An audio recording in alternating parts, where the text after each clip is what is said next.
I worked hard since I was 16, saving every penny for my dream home.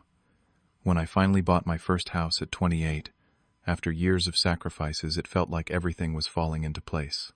Then my sister Amanda lost her job during the economic downturn, and I invited her to stay temporarily. I never imagined she would start treating me poorly in my own home. The final straw was when she called me a freeloader under my own roof.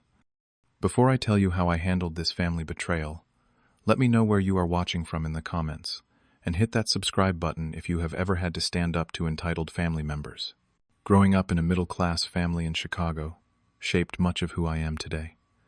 Our parents divorced when I was 14, leaving a void that Amanda and I tried to fill for each other. Being 4 years older, I naturally took on a protective role toward my sister. We shared secrets, inside jokes, and countless hours watching cartoons on Saturday mornings. Those simple moments built a bond I thought would last forever. When our parents split, everything changed. Dad moved to another state for work, and Mom buried herself in overtime shifts to keep us afloat.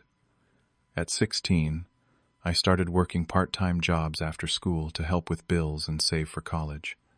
The local grocery store, the neighborhood car wash, the 24-hour diner downtown. I worked them all.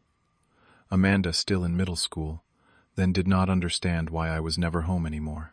Our paths diverged further during my college years. I stayed local to save money, working full-time while attending classes. Amanda, meanwhile, got a partial scholarship to a university 3 states away. She studied marketing, joined a sorority, and embraced college life fully. I visited when I could, but those occasions grew rarer as my workload increased. Our phone calls shortened, then became sporadic texts. The gap between us widened with each passing semester. After graduation, I landed a position as a systems engineer at a growing tech company. The pay was decent, but my dream of homeownership still seemed distant in the Chicago housing market. While friends took vacations or bought new cars, I lived frugally in a tiny studio apartment. No weekend trips, minimal dining out, basic furniture from second-hand stores, all sacrifices toward my goal. Some nights, calculating mortgage rates and property taxes after 12-hour workdays, I wondered if it was worth it. But the desire for a place truly mine kept me going. 5 years of this discipline finally paid off when I qualified for a mortgage. The day I found my perfect 3-bedroom house in a quiet neighborhood just outside the city remains one of the happiest memories of my life. The red brick exterior, the maple tree in the front yard, the spacious kitchen with morning sunlight streaming through the windows.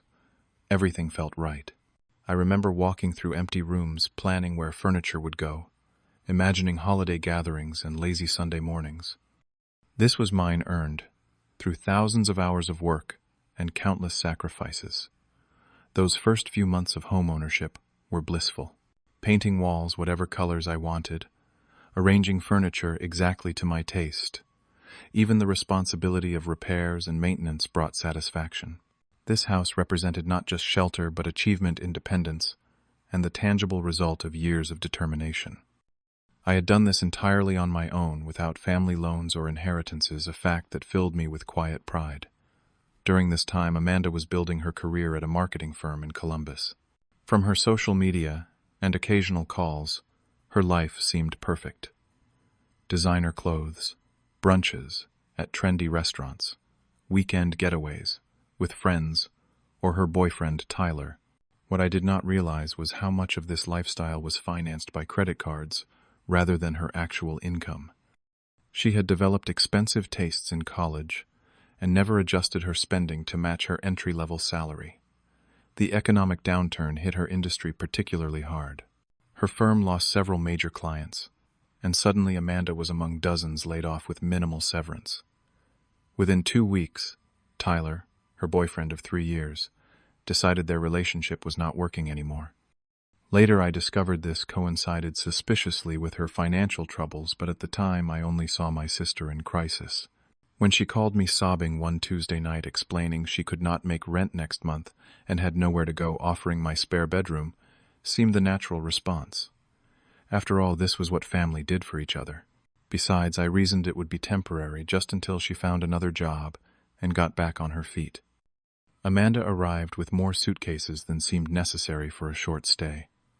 Still, I helped carry them all to the guest room, showed her around the house, and even took her grocery shopping that first weekend.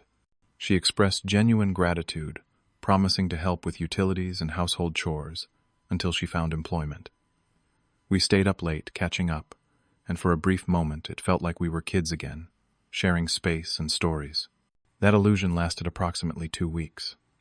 The first signs appeared subtly. Dishes left in the sink despite our agreement about keeping common areas clean. Lights left on throughout the house when she went out. Small issues, certainly, but noticeable departures from her initial promises. I made gentle reminders which she acknowledged with casual apologies and vague promises to do better. Then came the noise. Amanda was naturally social, but having 4 or 5 friends over several nights a week until 1 or 2 in the morning quickly strained my patience. Working in tech meant early mornings and focused concentration during the day. After the 3rd night of insufficient sleep due to laughter and music from the living room, I asked her to keep gatherings smaller and wrap them up by 10 on weeknights. The conversation did not go well. What I intended as a reasonable boundary came across to Amanda as controlling behavior. She reminded me that she was an adult, not a teenager with a curfew. I countered that this was my house with neighbors, and my work schedule to consider. She stormed off, and the next few days featured chilly silence between us. This pattern repeated and expanded as weeks turned into months. Amanda stopped looking for marketing positions, claiming the job market was impossible. Yet somehow she still managed regular salon appointments and shopping trips, returning with designer bags I knew cost hundreds of dollars. When I asked about her job search one evening, she mentioned exploring alternative career paths, needing time to reassess her options. Meanwhile, my utility bills had nearly doubled, with no contribution from her, despite earlier promises. The guest room gradually transformed into a replica of her former apartment, with new furniture appearing without discussion. Once returning from a business trip, I found she had rearranged the living room completely, replacing my comfortable but plain sofa with a sleek leather sectional. I later learned was on my credit card, a card I had added her to for emergencies only. That prompted our first major argument, ending with her tearful apology and promise to return the furniture. Somehow weeks later, the sectional remained, and I was made to feel unreasonable for bringing it up again.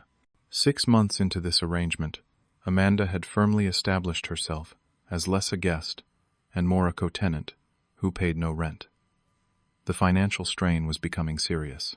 My carefully planned budget now stretched to cover double the groceries, significantly higher utilities, and occasional mysterious charges that Amanda would vaguely attribute to household necessities. My savings, once growing steadily toward home improvements and investments, now barely maintained stability. Through a mutual friend, I discovered Amanda had actually received 2 job offers but declined, both claiming they were beneath her qualifications. This information came after a particularly heated exchange where I had directly asked about her job search, and she had tearfully described multiple interviews that led nowhere. The deliberate deception stung more than the financial burden. When confronted with this knowledge, Amanda shifted strategies entirely. Suddenly, I was the villain for not understanding how traumatic her layoff and breakup had been, how she needed time to recover before jumping into another potentially toxic workplace. She claimed she deserved support from family during difficult times, asking if I would treat our mother this way. The comparison was manipulative and unfair, but it effectively derailed the conversation from her dishonesty to my supposed lack of compassion. The tension at home began affecting other aspects of my life. Concentration issues at work led to missed deadlines and a concerning performance review. Friends stopped coming over tired of the awkward atmosphere, and Amanda dominating conversations. Dating became nearly impossible, as any woman I brought home was subjected to subtle undermining comments from my sister, who somehow never had plans on evenings I had dates. Most troubling was how Amanda portrayed our living situation to others. Through social media and conversations with mutual friends, she crafted a narrative where she had sacrificed her independence to help her struggling brother maintain his too large house. Several relatives called to check if I was having financial difficulties based on comments Amanda had made during family phone calls. The distortion was so complete that some actually believed she was doing me a favor by living with me. Privacy became a foreign concept. I would return home to find Amanda had entered my home office to borrow items without asking. My personal mail was open before I saw it. Even my bedroom seemed to show signs of entry when I was away. The boundaries between her space and mine disappeared completely, yet any attempt to re-establish them led to accusations of pettiness or control issues. The situation reached critical mass as my annual performance review approached. This presentation would determine my eligibility for promotion and a significant raise. After several mediocre quarters affected by home stress, this was my opportunity to demonstrate my true capabilities and get my career trajectory back on track. The project required extensive preparation, detailed slides, and several practice runs to perfect. I explained to Amanda that the weekend before my presentation needed to be quiet and interruption-free. She seemed to understand, even offering encouragement and suggesting she might stay with a friend that Saturday to give me space. The relief I felt was palpable, a brief reminder of the supportive sister I had once known. That Friday afternoon, returning home early to begin my weekend preparation, I opened the door to the sounds of laughter and clinking glasses. In my dining room sat Amanda and 6 friends, platters of catered food spread across the table I had planned to use for my materials. Bottles of wine, including several from my own collection, saved for special occasions, stood empty beside them. I stood frozen in the hallway briefcase, still in hand, as Amanda regaled her friends with stories about living with her brother. Then came the words that changed everything. "I cannot possibly be expected to find a job right now," she said between sips of my $200 Cabernet. "This living situation is actually perfect. Shane makes good money but has no social life. The house was empty most of the time before I moved in. He is practically a freeloader in his own life. I am doing him a favor by making this place an actual home." Her friends laughed one, suggesting she should take over the master bedroom since she used the common spaces more. Another commented that brothers were useful that way, providing financial support without the expectations that came from parents. None of them knew I was listening.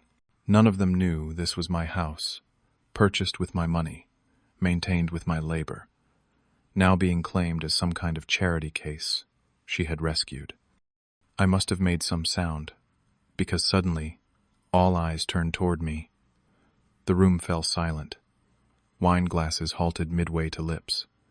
Amanda registered shock, then embarrassment, then something harder to identify, perhaps calculation of how to spin this moment.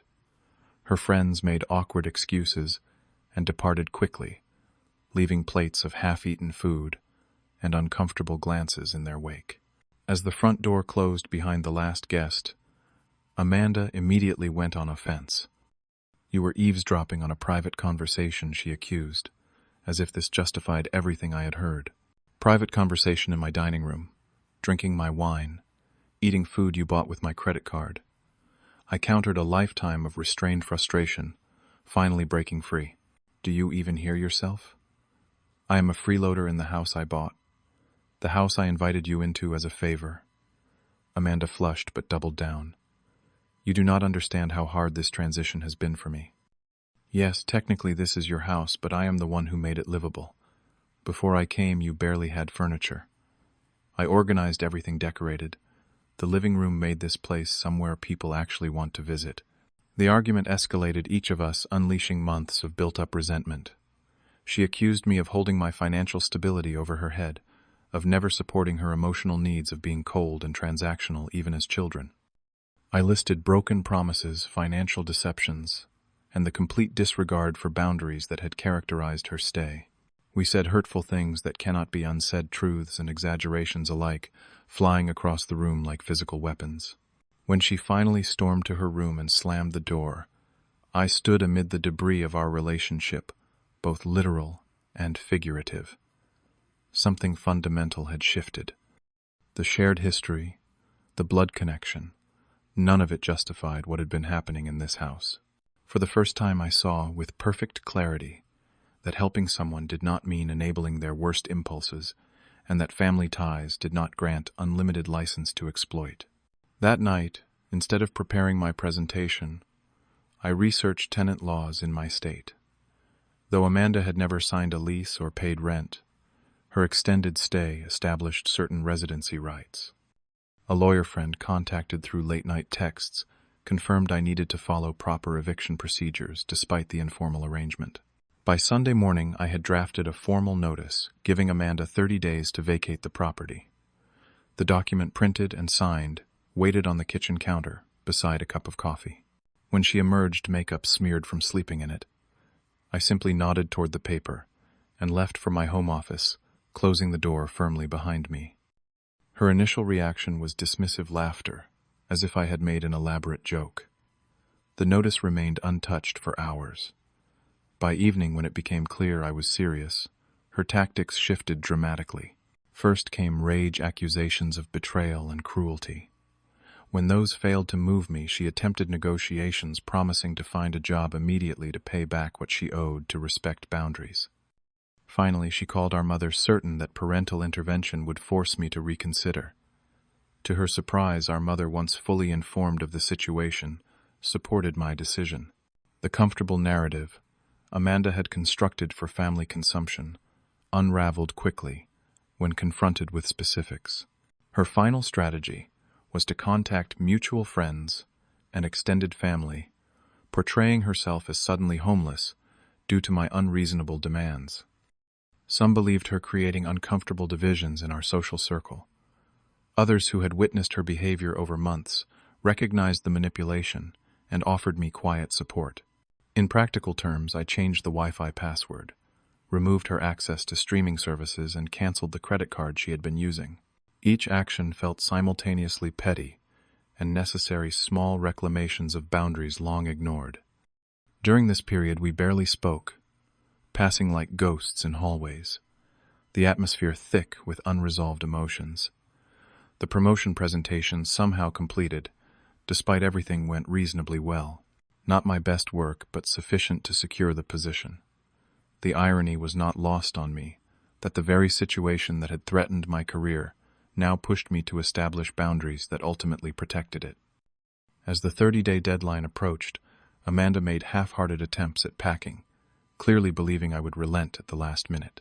When day 29 arrived, with most of her possessions still firmly established in my guest room, I reminded her that anything remaining after tomorrow would be considered abandoned property. The reality finally sank in.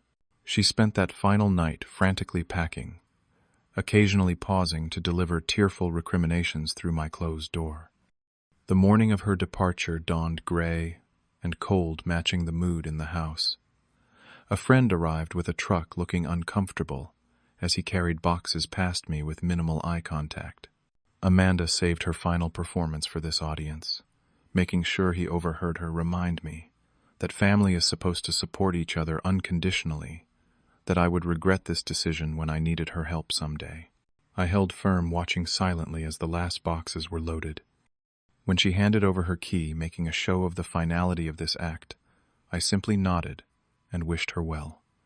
The door closed behind them, and for the first time in nearly 9 months, I stood alone in my house. The silence felt both deafening and liberating. Later that day, surveying the guest room, I discovered small acts of petty revenge. A water ring deliberately left on the wooden dresser, tiny holes in the wall, where she had removed decorations without care. My collection of signed first editions stored on shelves in that room now missing 2 valuable volumes. These discoveries hurt not for their monetary value, but for what they represented: a deliberate attempt to leave lasting damage.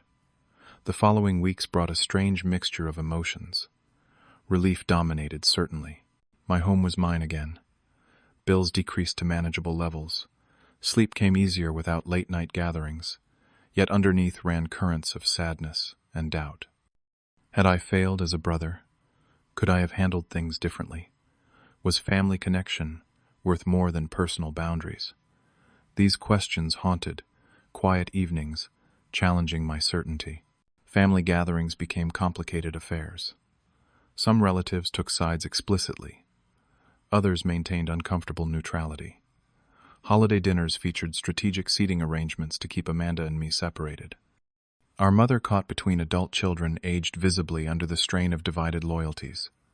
For a time I questioned whether the peace I had reclaimed at home was worth the broader family discord. Amanda struggled initially, bouncing between friends' couches before finding a small apartment she could barely afford. Through the family grapevine, I heard she had finally taken a job at a marketing agency, though at a lower level than her previous position. There was satisfaction in this news, not from her struggle, but from the evidence that she had always been capable of self-sufficiency when necessity demanded it. 3 months after the eviction, an unexpected email arrived. Formal in tone, almost businesslike, it contained something resembling an apology. Amanda acknowledged taking advantage of my generosity, though she framed it as unconscious behavior, rather than deliberate exploitation. She expressed hope that we might eventually rebuild some form of relationship, though she understood if that was not possible. The message ended with news of her promotion at work and a new apartment, signs of stability established on her own terms. I waited a week before responding carefully, considering my words. The reply I finally sent accepted her apology, without promising immediate reconciliation. Some wounds needed time to heal. Some trust would require months or years to rebuild. I suggested meeting for coffee in a neutral location, a small first step toward whatever new relationship might be possible between us. That coffee meeting was stilted conversation, limited to safe topics like work and weather, but it was a beginning, the first thread in a newly woven connection that would never resemble our childhood closeness, but might eventually develop its own strength. Subsequent meetings came easier, each one less burdened by unspoken resentments. For myself, the experience transformed how I approached all relationships. Boundaries became non-negotiable requirements, rather than flexible suggestions. Generosity remained part of my nature, but now came paired with clear expectations and limits. I learned to recognize early warning signs of imbalance, addressing small issues before they grew insurmountable. My home, once a battleground, reclaimed its status as sanctuary. New furniture replaced items with negative associations. Fresh paint covered marked walls. The guest room transformed into a home office and occasional guest space with explicit time limits for visitors. These physical changes reflected deeper personal growth, external manifestations of internal boundaries. Dating, no longer complicated by an antagonistic third party, led eventually to a relationship with Jordan, a software developer whose respect for personal space matched my own. When she eventually moved in, our agreement detailed expectations, contributions, and boundaries with a clarity born from hard experience. What might have seemed coldly transactional to others felt like essential protection to me. The deepest lesson from this chapter of my life was understanding that true family supports your growth, not exploits it. Love without respect is merely sentiment easily corrupted by convenience or circumstance. Kindness requires boundaries to remain sustainable, preventing the slow erosion of goodwill that turns generosity to resentment. Helping others cannot come at the expense of your own well-being, a balance that took painful experience to fully appreciate. Amanda and I will never return to the unquestioning trust of our childhood. Too much has been said, too many lines crossed. Yet, from the ashes of that relationship emerged something potentially more valuable, a connection based on adult understanding rather than obligatory blood ties. We choose to be in each other's lives now, an active decision rather than passive acceptance, and that choice carries its own power. My house remains mine, a testament to years of work and sacrifice. But its true value lies not in the property itself, but in what it represents, the hard-won wisdom that sometimes the strongest walls are the invisible ones we establish to protect not just our physical space, but our sense of self. Worth. The most important foundations are not those beneath our feet, but those we build within ourselves, sturdy enough to support kindness, without collapsing under exploitation. Have you ever had to make a difficult decision with family that others might not understand? Let me know in the comments below. If this story resonated with you, please hit the like button and subscribe to hear more real-life experiences. Share this video with someone who might need permission to set boundaries with family. Thank you for listening, and remember, sometimes the most loving thing you can do for someone is not giving them everything they ask for. Until next time, take care of yourselves and each other.